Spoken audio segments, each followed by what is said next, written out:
Oh, there you are, YouTube. Doodle doodle doodle doodle doo. Subscribe if you're interested, but also no pressure.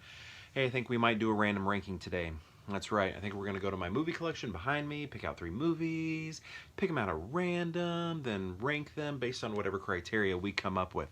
The criteria will be random too, because I'm not going in set with anything. It's all based on what we see here in these movies. That's how we'll come up with the criteria. So it's pretty random as well. It's on the fly. A lot of this is on the fly. But yeah, let's just pick 3 films, maybe in one spot. I usually do it directly behind me, but I'm thinking maybe in this area, right off frame. Maybe there'll be a cool set of 3 films next to one another, or maybe I'll just pick like 3 randos all on this side. One here, and then maybe right here. Let's see what this does for us. Oh gosh.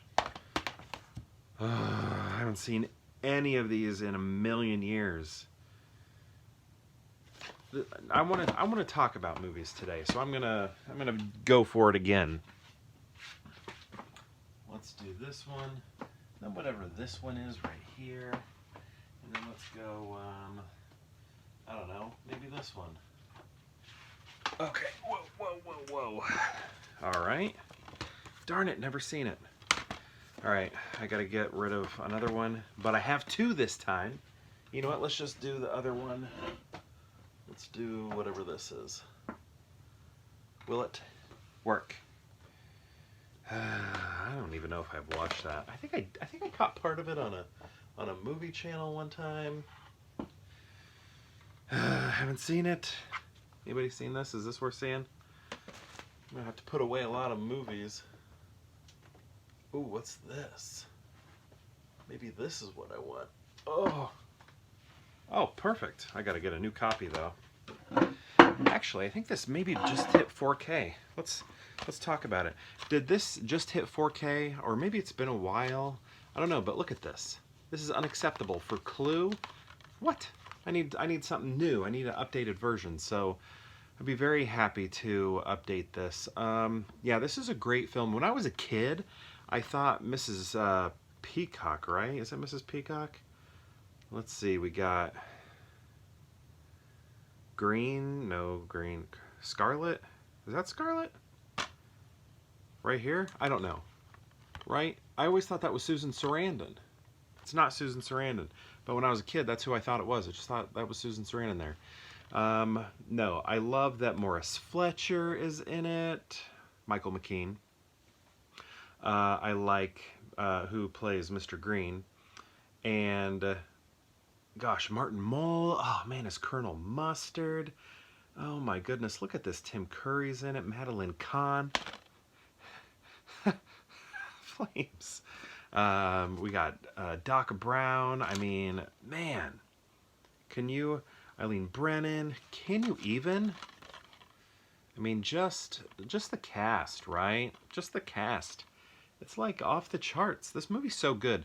And I'm trying to, like, I think the first time I saw this was a rental. My stepmom rented it.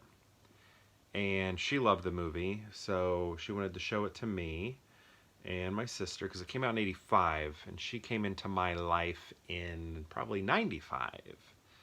What, 94, 95, somewhere around there, probably 94. Gosh, I don't know, would it be 94? Yeah, probably 94.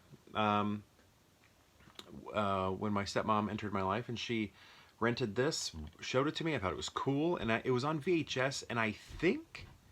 I could be wrong, but I think the VHS like played every single alternate ending back to back to back, if I remember right. And I don't actually even remember what this DVD does, if it shows you all the endings or if it will randomly pick the different endings. And that's the way I heard, like it was at like in the theater. Like you go one day, or you go to this theater, and it has ending A. And then you go to another theater and watch it, and as ending B. So I think that's really cool. That's really smart. That was probably difficult to do back then because it was like actual film, and I'm sure that was very expensive to have all those different versions of the movies. But now digital, it's probably an easy thing. Next, we have Kevin Smith's Red State. This was interesting. I think it's overlong. Michael Parks, is that his name? I want to make sure I get that right. Yeah, Michael Parks. Um, he's like long-winded in this, but it fits the character. But at the same time, sometimes I'm like, huh, checking my watch. I like John Goodman in this, but my favorite part is when, and I kind of, parts of me wish what I thought was going to happen was going to happen. No, I don't know. I like what Kevin Smith did. I'm gonna spoil this. I'm gonna spoil Red State here. So, at the end, like when Jesus comes back, you're gonna hear like trumpets in the air or something like that. Like angels are gonna be sounding off trumpets. Like there are, I guess in heaven, angels, um, like forge instruments, trumpets, like that we. That's the way I understand it.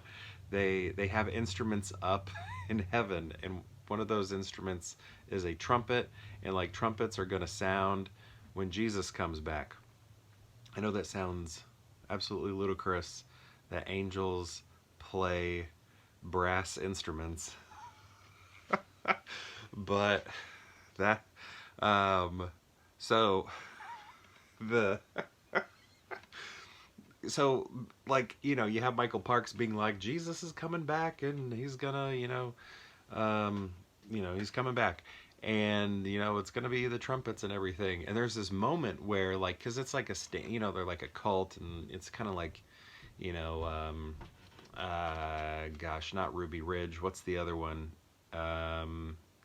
gosh, what is it,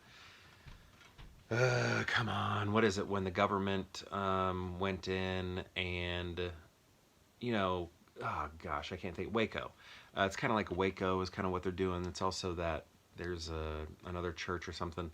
I don't know, but it's like playing with all of these ideas, right? And I'm telling this so bad, but anyway, there's this moment, where like everything in this movie is super grounded in reality, right? But then there's this moment when you start hearing like trumpets or whatever sounding off. And John Goodman, who's like this cop looking to take down the cult, is like, what the heck? They were right? And then I can't even remember what it actually ends up being, but it doesn't end up being Jesus coming back. But I just remember like that moment was like, whoa. But I can't remember. It's been a long time since I've seen this, but I think when I first saw it, I did want it to be Jesus coming back, because that just would have been wild for a movie that's so like grounded and gritty to have this like supernatural element come in out of nowhere at the end. And it would have been funny if it was Alanis Morissette, right? That would have been good. Or Buddy Christ or something. That would have been hilarious. Because it's a Kevin Smith movie. All right, next we have X-Men The Last Stand. Now here's the thing. X-Men The Last Stand is X-Men 3. So I realize this movie has got a lot of problems to it. But it's also got some of my favorite moments in it. Even if they don't follow the comic or anything, but first off, Beast is in it, and Beast is my favorite character of all time. You can see I got a whole Beast shrine over here that I need to clear out a little bit so that I can film over there some days, because I want to have multiple filming spots. But I have a single Beast thing right there. It's like a little thing you stick to your window in your car, and he kind of wiggles around or whatever. But this movie here, Beast shows up, played by Kelsey Grammer, expertly played by Kelsey Grammer. So glad he's doing the voice for Beast in the MCU, in that Marvel's movie, which I haven't seen. I should probably buy that movie because Beast is in it. But anyway, also, Colossus needed such a bigger part in this franchise. He needed a bigger part. It's cool he's right there, but he needed a bigger part. So, yeah, Juggernaut's dumb in this. There's a lot of things that aren't good in this, but also some great things in it. And again, Beast is one. I'm so glad we got Beast out of this.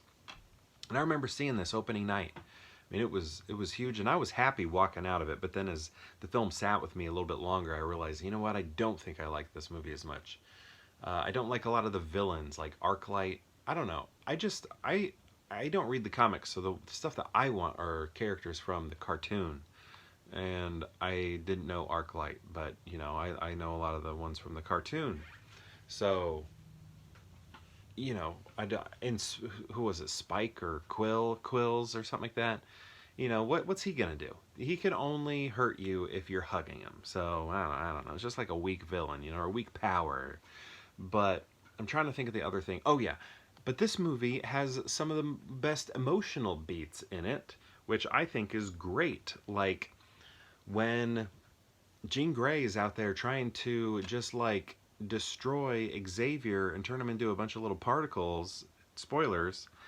When he's like looking at Logan and everything, like that is super emotional, and I just think it works so well, and that's great. I like it. It hits me. It makes me emotional. All of that. So even though I think it's a very not good movie, I think it has some of the best like parts, moments. It has some of the best moments in the entire franchise. So how are we going to rank these? You know what? I think I know exactly how I'm going to rank these. So I'm going to do this right here. Hey, look, there's John Goodman. I think I'm going to do this. I'm going to go with Clue, number 1. I love Clue. Clue's great. Then I'm going to go X-Men: The Last Stand. You know, it's weird because like I will have all these X-Men movies in these rankings and they don't end up at number 1 because I do realize, even though it's my favorite franchise, my favorite superhero franchise, I also recognize that all the movies aren't that great. They've only made a tiny handful of great films. So, you know, only a small, tiny handful of them will end up in the number 1 spot usually when they're up against other things. So I'm going to go Clue, number 1. Then I'm going to go X-Men: The Last Stand. And then I'm going to go Red State at the end. The Red State movie was good, but it was just like so long-winded. Oh, gosh. I mean, it just like felt like it took forever. I feel like a lot of Kevin Smith's like non-View Askew universe movies do that. Like I felt that way with Tusk too. Like especially when Johnny Depp was on there. I think it's almost like Kevin Smith like loves these people, these actors, these you know, big names, and he doesn't know how to tell them to stop when they are what do you call that? Improving. And he like respects them so much and he loves what they're doing that he keeps it in, but it kind of slows down the movie because Johnny Depp does that in Tusk. Anyway, Tusk just felt like it lasted a million years to me. So I'm gonna go Clue, then one more time X-Men 3: The Last Stand, and then I'm gonna go Red State at the end. But anyway, I guess my question to you is, have you seen these films, these 3 right here? And if so, what do you think of them? And if you've seen all 3, how would you rank them? I'd love to know. Let me know in the comments below, and perhaps we'll see you tomorrow for more Pure Hangout.